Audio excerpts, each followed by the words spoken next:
Happy Columbus Day to everybody. It is Monday, October 13th, and Hamas releasing all remaining Israeli hostages this morning. President Trump being hailed a hero inside Israel. The peace deal has now been signed, marking the official end of 2 full years of war in the Middle East. Also, the FBI zoning in on the organizers of the No Kings Forever protest as thousands of No Kings demonstrators, did I say thousands? I meant millions of No Kings demonstrators planning to march on the White House this weekend, targeting President Trump and Minority Leader Chuck Schumer. Why would they be protesting their own party leader? What is happening here? And California voters up in arms over Newsom's Prop 50 redistricting plan, the mail-in ballots that they're receiving to vote on this measure. You won't believe what they're saying Newsom's Secretary of State did to every single Prop 50 ballot.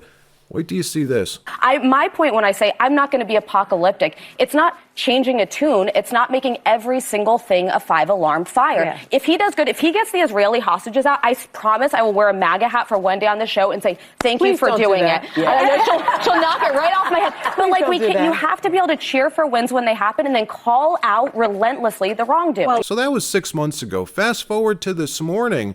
President Trump has done it. Will Alyssa Farah be rocking a MAGA hat tomorrow on The View? I hope so, because finally, after 2 full years of fighting, the war between Israel and Hamas is over, officially done. The peace deal has been signed. President Trump proclaiming the age of terror and death is over.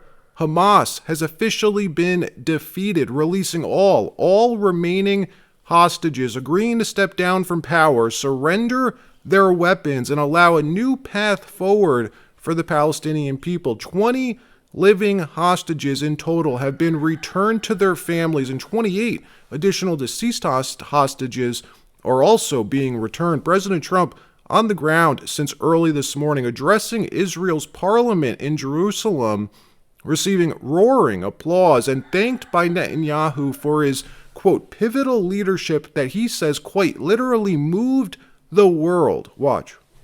I have to tell you, I've seen a lot of American presidents. I've seen them all in the time that I've been here, and I've been here quite a lot of time.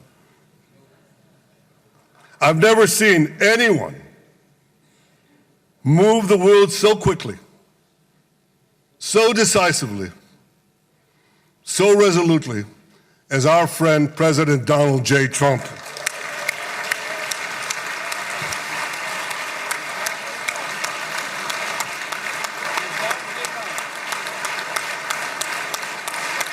Members of the Knesset calling Trump a hero, some even wearing MAGA-style hats reading, "Trump the Peace President."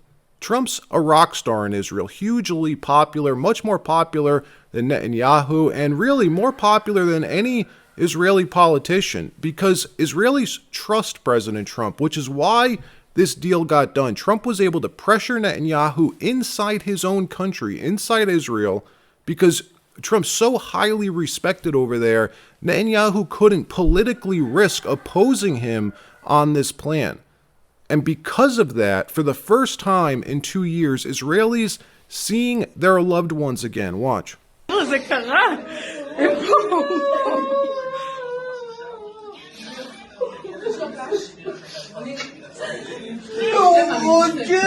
אתה חייב לשתות קצת, נשמה, טיפה.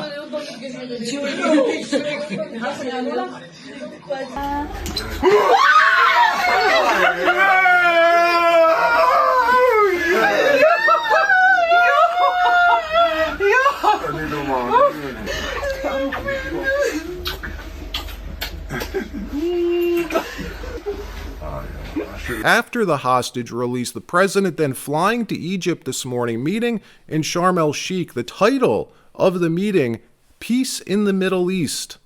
At this event, all Middle East players signing on to this peace deal. Trump arriving fashionably late, 4 hours late actually. All the world leaders not leaving, instead waiting for Trump to arrive and sign the deal. Pakistani Prime Minister even making a surprise announcement saying he's referred President Trump for the Nobel Peace Prize in 2026. Watch this. wonderful candidate for Peace Prize because he has brought not only peace in South Asia, saved millions of people, their lives, and today, here in Sharm el-Sheikh, achieving peace in Gaza is saving millions of lives in the Middle East. And look, another reason today is even possible is because of what Israel and the United States did to Iran a few months ago. Iran is the weakest it's been in decades. They are defanged, denuked. Iran was the actor who was funding Hamas. That relationship, that nexus, no longer exists at the moment. Trump announcing humanitarian aid is now pouring into Gaza, that the war in Gaza is over. Watch. War in Gaza is over. Humanitarian aid is now pouring in, including hundreds of truckloads of food, medical equipment, and other supplies, much of it paid for by people in this room. Civilians are returning to their homes. The hostages are reuniting. I mean, it's beautiful. I'm just watching it backstage. The level of love and sorrow, I've never seen anything like it. It's amazing when you see they haven't seen their mother, their father. They haven't seen them in such a long time, and they lived in a tunnel, a very little tunnel, very deep. And the level of love is just incredible. It's a beautiful thing to see. It's, in one sense, it's so horrible that it could have taken place, but in another sense, it's so beautiful to see a new and beautiful day is rising, and now the rebuilding begins. The rebuilding is maybe going to be the easiest part. I think we've done a lot of the hardest part because the rest comes together. We all know how to rebuild, and we know how to build better than anybody in the world. In another story, the NGO-funded No Kings protest group ramping up again. Organizers planning to demonstrate 10 million people strong in 2,000 U.S. cities on October 18th, in 5 days from today, this coming Saturday. We've been reporting for months on how Stephen Miller with the AG, DHS, FBI, and those new task forces are actively investigating what they're calling Riot Inc., a paid-for forever protest funded by supposedly the Arabella Group, the Soros Open Society Foundation, and others. Well, this No Kings protest scheduled for Saturday, it turns out, received $114.8 million from the Arabella Dark Money Network, which means this is as far from an organic protest as you get. $114 million to protest what they're calling the president's authoritarian overreach, his immigration crackdowns, and threats to democratic institutions. Really? And to understand just how much of a top-down organization this is, a non-organic organization or movement, look at the commercial these people put out to advertise Saturday's event. They're using George Conway, Kellyanne Conway's husband, as the poster boy. George Conway, good friends with John Bolton, who's now facing criminal charges, and tightly linked to the Lincoln Project. This is as swampy an organization as you can get. Watch. Authoritarianism. It's a cancer. The symptoms are here, today. Masked agents grabbing people off the streets, the government threatening and prosecuting political opponents, attacks on free speech, soldiers in our cities. We thought it couldn't happen here. Other places? Sure. Italy in the 20s, where fascism was born. Chile, Russia, Venezuela, Hungary. And now the disease is growing. The cancer metastasizing in America now. But there's a cure. It requires you. On October 18, at the nationwide No Kings protests, Americans will stand up peacefully for what makes America, America. Scan the QR code to find your local No Kings event. Show them you're not afraid. Do it for the country, for the Constitution, for your family, for yourself. Do it for your freedom while you still can. Next time, maybe try using a regular, typical American, not George freaking Conway as your spokesperson. Now, publicly, they're messaging that this protest on Saturday is to demonstrate against President Trump, but what we're hearing is their primary goal is to intimidate their own party's leader, Minority Leader Chuck Schumer, in the Senate. Watch what Treasury Secretary Scott Bessent just said about this Saturday event this morning. Watch what he said. Sources are telling me that the whole reason that the Democrats are doing this is because they want to be there for next weekend's No Kings March in Washington, where you're going to see these activists march in Washington this coming Saturday. One senator told me that the groups are threatening Minority Leader Schumer, telling him, you better do this and keep the government closed or we will make you irrelevant. And so do you believe that's what this is about? It's more theatrics than really any, marriage to these Obamacare subsidies? Well, Maria, the American people are being held hostage by Chuck Schumer's poll numbers. Why did he go with a clean CR in the spring? What's changed is his poll numbers versus AOC have collapsed.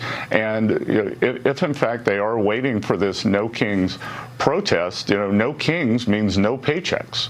No paychecks and no government. And Maria, I think the dirty secret here for why this has dragged on for so long is the Democratic friends in the mainstream media have been downplaying this shutdown. And this is getting serious. It's starting to affect the real economy. It's starting to affect people's lives. And if this were the Republicans who were engineering the shutdown, and make no mistake that Mike Johnson, Speaker Johnson, and the House passed a clean CR. Leader Thune calls a vote every night, and 3 Democrats have crossed the aisle. John Fetterman, I believe, was on your show yesterday. Yes, that's right. And Senator Fetterman said, we got to reopen the government. So we just need a few more Democrats to get away from the radicalized left. But clearly, that's the wing that's taken over the party, and they've been unable to stop President Trump in the courts, in the media. So now they are using a government shutdown to stop his initiatives. President Trump is doing peace deals, trade deals, and tax deals. And the mainstream media refuses to respond to how serious this situation is because they don't want to embarrass the Democrats. If this was a Republican shutdown, this would sound like it was the end of the world. So once again, Democrats have shut down the government, being forced to keep it shut down because of these left-wing special interest groups. We reported this 2 weeks ago when they first voted no on that CR. Everyone in Congress was saying this back then, that Schumer was only doing it because he was intimidated that he would be primaried if he voted with Republicans to fund the government, that he would 100% be primaried, that it may be from Alexandria Ocasio-Cortez, but he would be primaried. Let me know what you think about this. Is this acceptable? Senators are supposed to represent their constituents. Chuck Schumer is supposed to represent New Yorkers, not some dark money NGO special interest group who's scaring him into voting a certain way. Let me know what you think.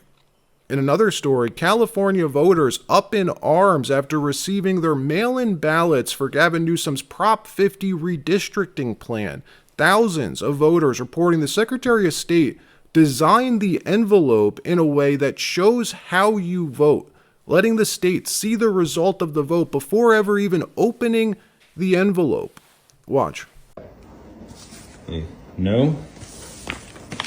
Envelope. In the envelope, look at that. Look at that. They can tell exactly who voted no. So turn it around. Yeah. Make sure you turn it around. There you go. Voters are worried that this will allow anyone who handles the envelope to see if you vote no. And they're worried the envelope will just get lost, thrown away, not be counted. Prop 50 is Newsom's new ploy to amend California's state constitution and allow mid-decade redistricting, something voters already voted on and decided they didn't want. Newsom's doing this, he says, to fight back against Texas's mid-decade redistricting. The only difference is Texas isn't violating their own constitution. It's perfectly within the Texas governor's authority to redistrict his congressional seats mid-decade. Let me know if you live in California. Are you worried about this? Is Prop 50, do you think it's a sure thing? that it'll definitely pass? Let me know what you think. All right, that wraps up this episode. Like, subscribe. We'll see you next time.